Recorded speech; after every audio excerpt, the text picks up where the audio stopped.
Hello and welcome to Everybody Has a Story with Jeff Seltzer. I am your host, Jeff Seltzer, and it's crazy that we've made it 33 weeks. So this is the 33rd episode that we've released, which is pretty exciting to me. Started this obviously back in July, and it's been quite a journey. Learned quite a bit, talked to a lot of different people. Definitely have my ups and downs, but we're in a really good spot. What I will say is this week I did have two separate guests that were initially planned, and both for personal reasons had to reschedule or move. Thus, I am doing a solo pod this week. Figured haven't done a solo pod since about December, so it's been about three or so months.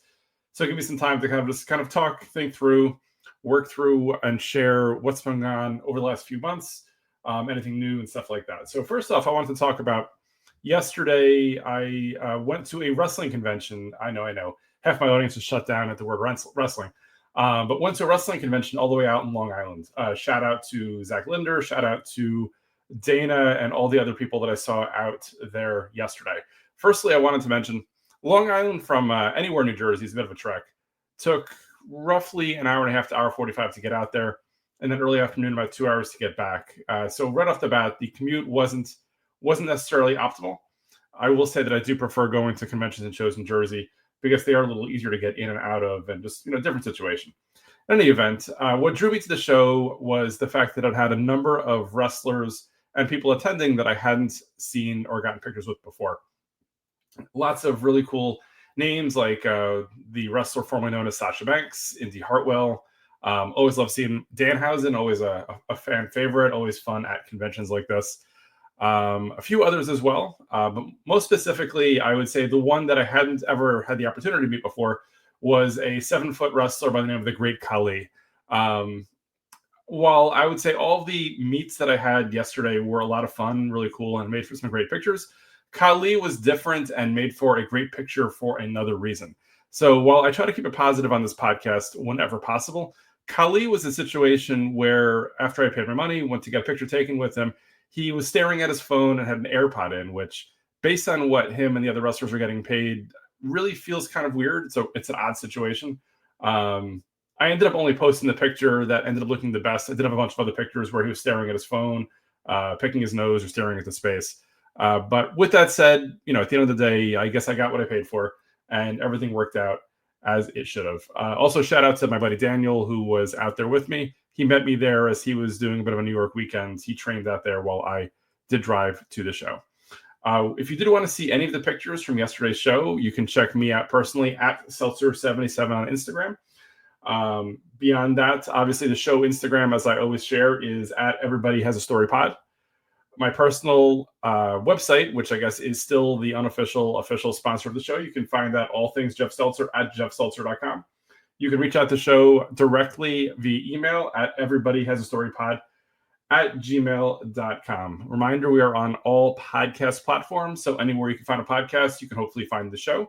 You can find us on video on Spotify as well as on YouTube at Everybody Has a Story Pod. You can find the audio for the show at YouTube, at Spotify, at Apple, Pandora, Amazon, iHeartRadio. Pretty much anywhere else you can find a podcast, you could probably find us. So that is that. Now that the housekeeping is out of the way, wanted to get to a couple of topics that I have for this week. I'm not sure how long the show is going to go because, just me talking to myself or me talking to you guys. So we'll see how far this goes. And we'll definitely have a guest next week unless we don't. So we'll see what happens. This past week, I went out to lunch with my wife at the food court at our local mall. And what we do often talk about is the fact that the food court has definitely turned over many, many times over the last, let's say, 10 years or so. When we first moved into our house, which is pretty close to the mall, the food court, let's say, was thriving. I guess much like most malls were, and had a lot of what I like to say, like franchise and like known restaurants, things that are draws, right? So obviously, you got your Wendy's, you've got your Cinnabon, you've got your Subway, you've got your Salad Works, all that kind of stuff. Over the last, let's say, 5 or so years, I guess maybe since just before COVID or during COVID, there's been a lot of turnover in the mall food court. Lots of restaurants leaving and not really being replaced by, let's say, named restaurants. For me, the biggest aha moment was when Wendy's left, as Wendy's had always been there. And Wendy's is one of those restaurants that you're kind of like, okay, it'll always be there. It's consistent. And you know what you're getting. Largely, the food court has had a bit of a rotating door in terms of places being replaced and places you've never heard of and places that are trying to get very, very, let's say, niche. Like one of them was sushi burritos, other types of things that I don't know. Maybe I'm too old to understand, or maybe it's just I like what I like, or whatever else like that. But most of these places last, let's say, 6 months to 18 months, and then turn over. Was trying to think through why this might be. I mean, obviously, food courts and just malls in general are kind of, let's say, in their the back half of their existence. I think went to Livingston Mall. My wife went to Livingston Mall over the last week, and they could have filmed a scene from the Dawn of the Dead in that. So if anybody saw the movie Dawn of the Dead years ago, probably about 20 years ago, when a bunch of the survivors were trying to keep themselves alive, they barricaded themselves inside of a mall. And within that mall, obviously, you just had like the 8 or 9 survivors and a bunch of stores, but the stores were empty because, everybody was basically dead. That's what Livingston Mall feels like today. And the fact that when you go into the mall, you walk around and there's nobody there. Not even is there nobody there, but more so, there aren't even really that many stores. Like there were a lot of just empty places. There were a lot of places that used to be something, but not really much of a draw for anybody. Still has some anchor stores, like Macy's is still there. Barnes & Noble is still there outside. But for the most part, there's not really any good reason to go to Livingston Mall. So she went to Livingston Mall. I decided not too far from there was Short Hills Mall. I went there. And Short Hills Mall is kind of on the opposite side, I would say, in terms of, I guess it's thriving or it's just different in the fact that it's very high-end stuff. So it's very destination-based, not really much impulse shopping. And for me, as a 47-year-old guy, really wasn't that much of interest. Like not really stores that I'd walk into and say, hey, that's cool, let's take a look or whatever. It was a lot of just stuff that really didn't talk to me. I mean, you have your California Pizza Kitchen, your Cheesecake Factory, obviously you got your Apple store and Verizon store. But outside of that, it's a lot of, I guess, like higher end clothing and higher end jewelry. A lot of watch stores. Like I was really intrigued or thrown, I guess, aback by the fact that there was a Rolex store and it almost looked like you were entering a club. Like there were 2 security guards standing outside the Rolex store. They had like one of those like ropes like you would have outside of a club. Where it almost felt like you had to kind of either be on the guest list to get in or whatever, which maybe you do. I haven't looked into it and I've never bought a Rolex. So, but it was a very, very weird experience. Where was I going from before? Oh yeah. So back to food courts and my local Rockaway Mall. So the hypothesis that I had was we're losing a lot of the, let's say, franchise or named restaurants because what happens is, I think anyway, like when a Wendy's or Burger King or McDonald's decides they're going to open up a new store, they can look at them all, open a place in the food court and say, okay, so this food court is open from, let's say, 11 to 7 or 11 to 8. You're not getting much foot traffic. It's also more of a destination, so you got to go out of the way. It's not easy to get to within the mall because it's not just off the highway. You have to kind of go park, you have to get in, whatever else like that. So they're not getting, they wouldn't necessarily get the amount of business they would if, let's say, they just opened up like a standard restaurant where, they own the hours, they own the foot traffic, they own the advertising and marketing. So they probably have a little bit more of a bill, but I would imagine there's probably more return as well. I kind of compare it to years ago when I was in college. I worked in a CVS in a mall, in Menlo Park Mall. Shout out to Daniel, who always calls out that I refer to that job that I had. And the fact that because it was a mall store, we could not have a pharmacy. There were all sorts of laws, I think, on the books, and the fact that for a store to have a pharmacy, it has to have some kind of secondary entrance or exit, which most mall stores do not have.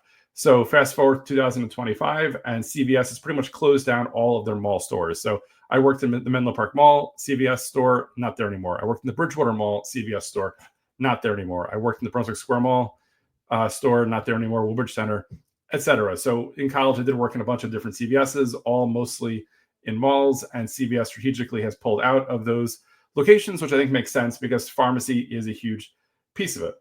So I think it's similar in the fact that restaurants are looking to see where they can kind of get more foot traffic, where they can get more profit, where they can kind of like do more with it. Similar to how like drugstores did the same thing with malls over the last 25 or 30 years as well. So interesting to me. I don't know. We'll see how restaurants and food courts and all that kind of stuff go over the next 5 or 10 years. Additionally, there was a P.F. Chang's that opened up a bunch of years ago in my mall as well. Not really as heavily attended as it was when it first opened. I think initially there was a lot of demand for it because we haven't really had too many P.F. Chang's in the, let's say, the Morris County area in New Jersey. Again, I'm getting very niche and targeted. I get that, but work with me on this one. And now that people have gone to it, they're kind of like, okay, it's fine. And they're kind of over it. And the fact that like P.F. Chang's used to have a wait list. You had to get reservations ahead of time. Now, every time I walk by, the place is empty. So it's definitely crazy, definitely a different situation. Definitely not what they were going for, I assume. Um, as I would expect, with a lot of people moving over to e-com or e-commerce, there definitely is a lot less need or interest for the old brick and mortar stores. So again, curious in like 5, 10, 15 years, like what does the entire dynamic of shopping look like? Amazon has been around for 25, 30, 40 years, maybe not 40 years, 25 years or so at this point, 25 plus years. And back then it was, again, very niche. It's funny. I always make the joke that like I was well ahead of the time with this, where in the early 2000s, I used to get my CDs, my DVDs, and video games straight from Amazon because you got a better deal and because it would get delivered to my house on release date. So I would get home from work and it was just waiting for me and it was easy to get to. But in the early 2000s, Amazon wasn't nearly as big as it is today. Now that we're 25 years later, I do buy a lot less on Amazon now that digital media isn't really a thing. But the rest of the world has definitely caught up and definitely surpassed me in their shopping on Amazon. So I guess I was ahead of the curve by accident, but now my needs are a little different in the fact that it's all digital media for me. So I download legally movies, use Apple Music. And from a video game perspective, I also just download straight from PlayStation or Xbox. So what a weird world. Evolution of technology and of shopping and stuff like that is very, very weird. So I don't know. We'll see where we're going to go. Before I forget, I did leave a note to myself. I did over the last week request any questions, shout outs, or whatever, as I know I'd be doing a solo pod. I did get a request from a friend of the show and guest from last week, Jewel Jones. She wanted me to shout out to her Ugandan in-laws in the UK. So with that said, big shout out to Jules' Ugandan in-laws in the UK. Hey there. Hope all is well. Hope everything is going great and hope you're having an amazing day in the UK. Also wanted to call out the fact that this past week we picked up 2 new countries. So now we are up to 15 total countries have streamed this show. No, Uganda did not stream this show yet. I'm hoping to pick up Africa at some point, as I believe 5 different continents have streamed this show. Still waiting for Africa and Antarctica to get at least one stream so I can kind of say that I've little by little taken over the world with this little podcast of mine. I have more hope that maybe somebody in Africa will find the show over Antarctica because I know very little about the infrastructure in Antarctica.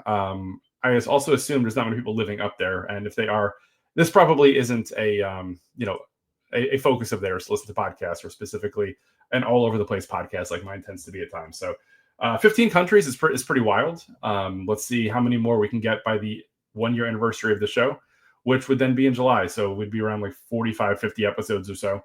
Would be pretty awesome if we can get to, let's say, 20 or 25 different countries, but we'll see. Every country is a blessing. Every listen and stream is a blessing. So thank you all for obviously spending time and effort and energy to listen to and download my show. Let's see. A couple other things to talk about, and then we'll probably wrap it up for the week. So what's been in the news a lot, I'm going to try to stay as safe with this one as possible, is the whole concept and term of efficiency. Efficiency means a lot of different things to a lot of different people. To some people, efficiency could mean getting rid of fraud and waste. Some people, efficiency could mean doing more with the same or doing more with less. Lots of different ways to look at it, I guess. From a personal perspective, I've always taken pride in my personal efficiency in terms of things that I do. I try to be as polite as possible, and I try to, do things as best as possible. And I try to obviously, make the most or maximize the results of things that I have with the energy that I have. So like from an investing perspective, for a while, I did try to use a personal investor or financial investor, found that their results were about the same as mine, but they were costing me more. So from an efficiency perspective, it wasn't quite what I was looking for. I'd say professionally, without getting too much into what I do for my day job that pays the bills, a lot of what I do and the group that I work with does is trying to create efficiencies. Now, when we try to create efficiencies, we're not cutting headcount, we're not cutting costs, we're not cutting budgets. What we're trying to do is basically take what already exists and see how we can maximize with what we have. So without getting too specific in details or whatever, seeing how we can take what we're currently spending and spend it as efficiently as possible. I know I don't need to use the word efficient in the definition of efficiency, but trying to make sure that we're getting the most bang for our buck is probably the best way to do it. There are other ways to find efficiencies, I guess. Like in the news, there's a lot of conversation about just cutting left and right and figuring out to see what it looks like after the fact, which I guess is a method. I don't necessarily agree with it in the fact that I do think that if you're going to make cuts, you should probably do research to understand what people or groups do to understand if when you let's say cut the resources, you're also cutting the output. Because from an efficiency perspective, there are obviously two parts to the fraction there. There is the cost, and then there is the results. When looking at efficiency, the way I look at it is you want to make sure that the results are going to be more optimal than what's being put into it. So, I mean, oftentimes look at it as an ROI or whatever else like that. I mean, an example I look at is this. So if you just go in and randomly make cuts, you might have some upside from a cost perspective, but you will probably also have a productivity hit as well. Two examples, one's probably more crude than the other, but work with me on this. So I live, my wife and I are married, we both work, and we have 2 kids. So you can look at it and say, well, you can cut costs if you were to remove one person from the situation. So let's say the universe decided that I didn't need to exist and I disappeared. You would look at it and say, sure. So with my wife and my 2 kids, costs would probably go down. But on the flip side, because one of the 2 main breadwinners in the house just lost their income, while you lost costs, you also lost the input from a productivity perspective. So you now have, let's keep the example simple here. You now have half the income, but you still have 3/4 of the people to support. So it's just not going to work out the way that you want it to in that situation. Also, because I don't exist, which is a weird situation to think about, that the universe just kind of cut me out. So in that situation, you would probably want to look at and say, okay, how is the best way to cut costs, but also don't cut the inputs as well. So that way your ROI stays flat or goes up. Again, not saying that you want to remove a kid, but if you're to remove a kid, in theory, that's where your ROI would go up. Again, love both my kids. I don't want to lose them. That was just kind of probably a bad example in hindsight, but here we are. The other probably worse example would be so I'm a runner. I run a lot of like 5Ks, run some 10K, stuff like that. I oftentimes look at myself and I'm like, hey, if I lost a few pounds, I could probably be a little faster or more efficient when it comes to running. So obviously there are ways to do it, right? You can go on a diet and lose weight, which you lose the weight, and then in theory, you might be a little faster. You might lose some muscle, might gain some muscle, but that kind of stuff happens. On the flip side, you could look at it and say, okay, if I want to be more efficient, I just have to lose 10 pounds. You could, cut off an arm or cut off a leg. In theory, you've lost the weight. However, you're not going to be more efficient because at the end of the day, obviously you need your body parts to run as fast as possible. I don't think, me losing a limb would necessarily make me any faster or make me do any better from a race perspective. But if you were to look at it from a very macro perspective and say, just lose 10 pounds, that is the way you would do it. However, I'm not suggesting that is the way to do it. So again, maybe I shouldn't have said that. Maybe I should have. I don't know. Is anybody still listening? If you could kind of send me a message and let me know, that would be amazing. Long story short, efficiency is definitely something that I focus on, but from an efficiency perspective, trying to make sure we're doing it the right way and not just randomly cutting left and right. So that would be that.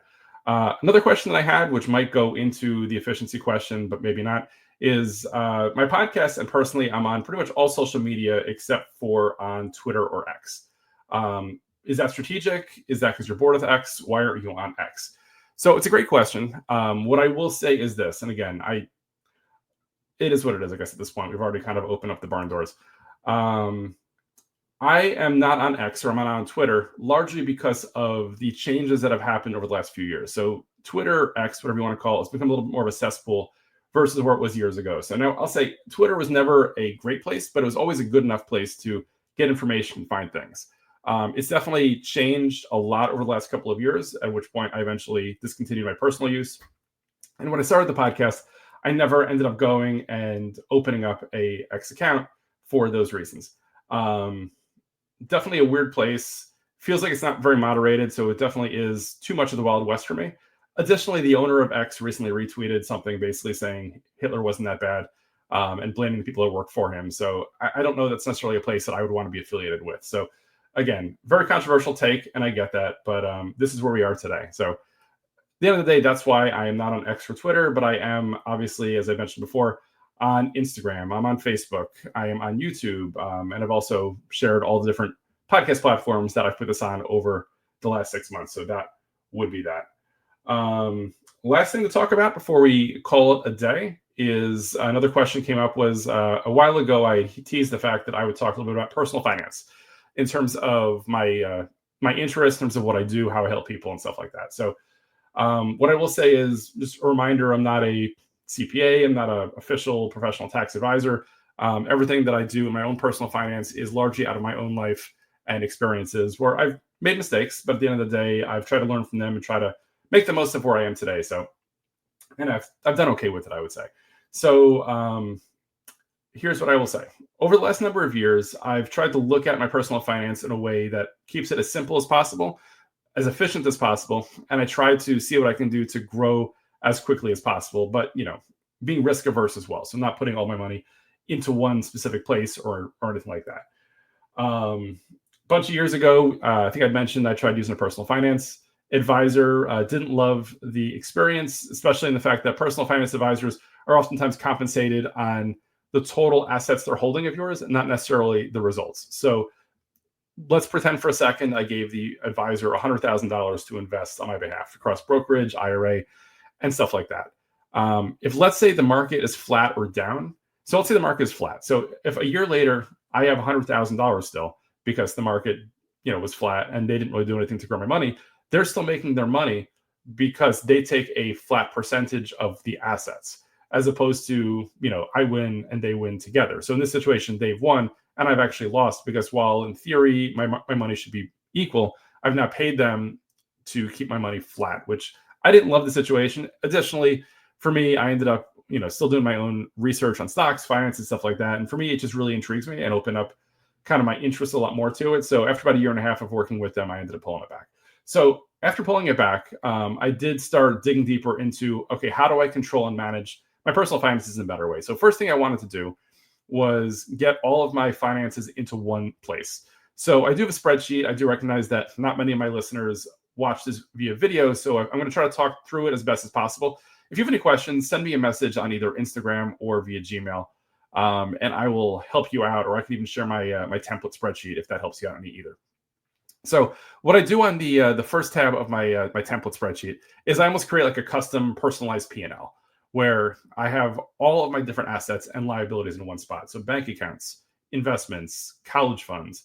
If you have any liabilities, so when we had a mortgage, if we have student loans, anything like that, it all goes into one page. And what I do is I break up that one page into 4 sections. Top section I call liquid. So the top section I call liquid in the fact that it's money that if in the short to midterm I needed money, I could easily get at it. So in this section, I would include like savings account, checking account, brokerage account, things that, if I looked at it today and said, hey, I need X amount of dollars to kind of buy something or whatever else like that, I can easily get at it within, let's say, a week or so. The next section I refer to as, let's say, non-liquid. So this would be any kind of assets. So this is where I would put like the value of my house if I have a timeshare. Basically, I wouldn't get too crazy in that section. I would look at things that you have that in theory will not decline in value over the long term. So I would not put a car in there generally because cars, you buy it, you run it, you drive it, and eventually it loses value. Sure, you can, get money for it, but usually you're going to get money for it and buy something else that's more expensive. Again, this is my personal view. You can use it however you want, but at the end of the day, generally it's things that, like, if you own expensive art, like things like that, expensive, I don't know, autographs or trading cards, things like that, I would definitely put on there. The third section I put in more long-term. So this is kind of money or funds that you can't touch for a while. So this is where I would put like any kind of retirement funds. So 401ks, IRAs, even college funds. I mean, even at this point, my older daughter is a junior in high school, and so it's kind of more short to midterm. But because it is for a specific use and it is, I guess, what I still consider to be a long-ish term, I would keep that in there. Anything else, if you have a pension, stuff like that. So that's kind of the third section of what I would call longer term. Fourth section and the final section before we sum it all up is where I put liabilities. So this is where you would put, any kind of college debt, any kind of a mortgage, any kind of, any kind of ongoing costs or liabilities that you have. So this way you can look at in one spot and look at all of your assets and your liabilities. Then at the bottom of this sheet, I have a section that looks at net assets. So net assets would be total assets minus total liabilities, and that's what on paper you're worth. And then I found a bunch of benchmarks online, which will kind of talk through what percentage of, let's say, the United States you rank in from an index perspective. So if, let's say, at the end of the day, your net assets are $500,000, I think that puts you in the top like 60% or top 50%, something like that.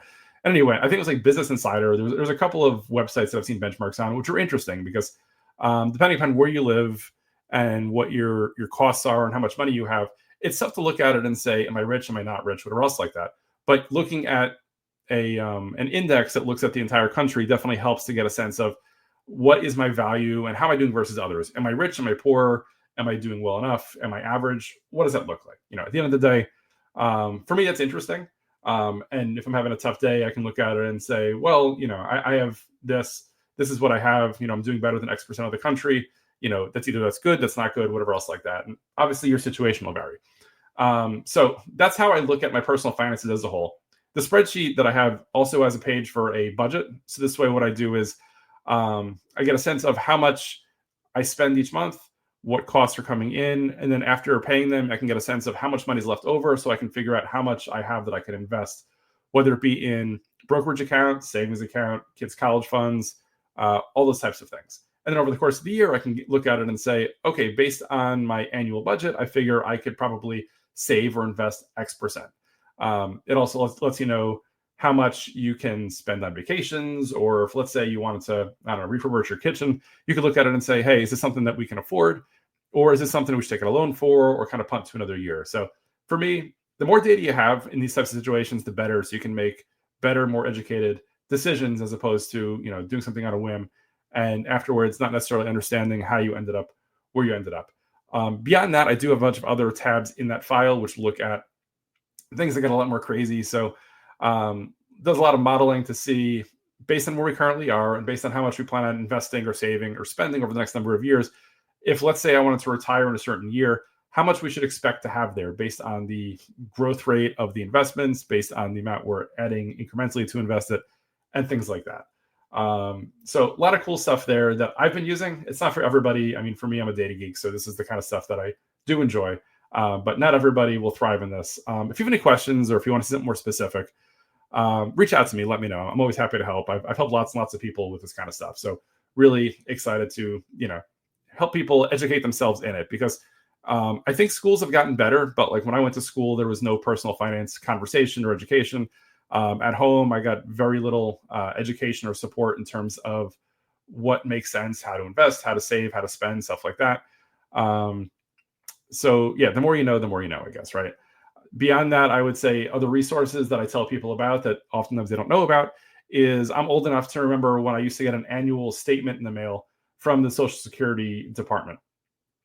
This statement would show you how much money you've made over the course of your career. It would also show, depending upon when you start taking Social Security, starting at age 62, how much you should expect to be able to get annually or monthly or whatever else like that. A number of years ago, they discontinued that, and a lot of people just stopped getting it, didn't realize it existed anymore. But if you go to the Social Security website, you can register and you can annually download that statement still. So it looks like exactly like the statement did years ago, but you can download the statement and it'll show you, again, how much you've earned over your career, how much you should expect to get in Social Security if you start taking a 62 versus 67. So I would suggest everybody goes, opens that account or sets up that account, downloads your statement, because it's a personal thing. It's also good to make sure that you can then line it up to your W-2 every year to see if it's accurate and make sure that it's as it needs to be. Any questions on that, also definitely reach out to me either at Seltzer77 or at Everybody Has a Story Pod. Both of those are on Instagram. With that said, I have said a lot this week. A lot here, some interesting, maybe some not so interesting. Pick and choose. Let me know what works for you. I guess I will end the week on the note that I did go to the movies yesterday. So after going to the wrestling convention, myself and my family went to the movies and we saw the movie Mickey 17. What I will say is the easy joke here is I didn't see Mickey 1 through 16, so I really didn't understand Mickey 17. If you're still with me, work with me here. I'd say the movie actually wasn't that good, despite the fact that, Mickey 1 through 16 wasn't the thing. Mickey 17 was the first. It had a great premise. I thought it was interesting going into it, and the fact that basically it was a bunch of people that went to another planet.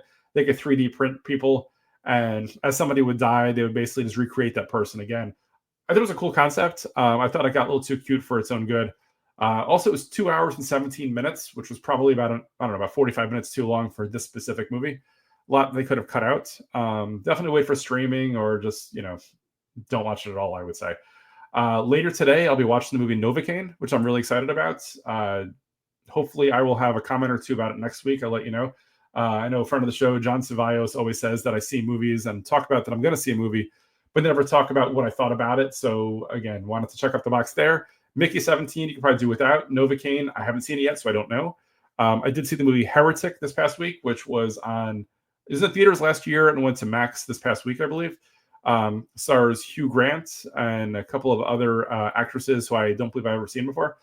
Again, this one I thought had a really interesting concept, really cool ideas, but the execution wasn't quite there. So Heretic, you could probably avoid unless you just want to put it in the background because it's on Max. And if you have Max, costs you nothing extra at this point. With that said, I did want to end the week show with just some additional comments on the places you can find the show. So as a reminder, you can find the show on Instagram at Everybody Has a Story Pod. My personal Instagram is at Seltzer77. For all things Jeff Seltzer, you can check me out at jeffseltzer.com. If you want to send anything to the show specifically, or if you have a business idea, you can email the show at everybodyhasastorypod@gmail.com.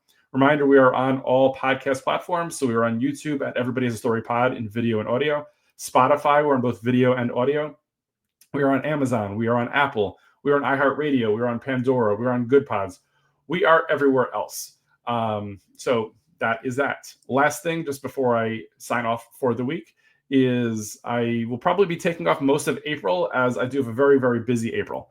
If you have any ideas or topics you want to hear about or you want to kind of talk on the side, definitely shoot me a note. But I would say probably after this episode, probably 2 more episodes for the month of March. Probably taking off the month of April, and I'll be back in May at some point. So I will have a lot of adventures and journeys to talk about when I'm back in May. With that said, have an amazing week, and we'll all talk soon. Thank you.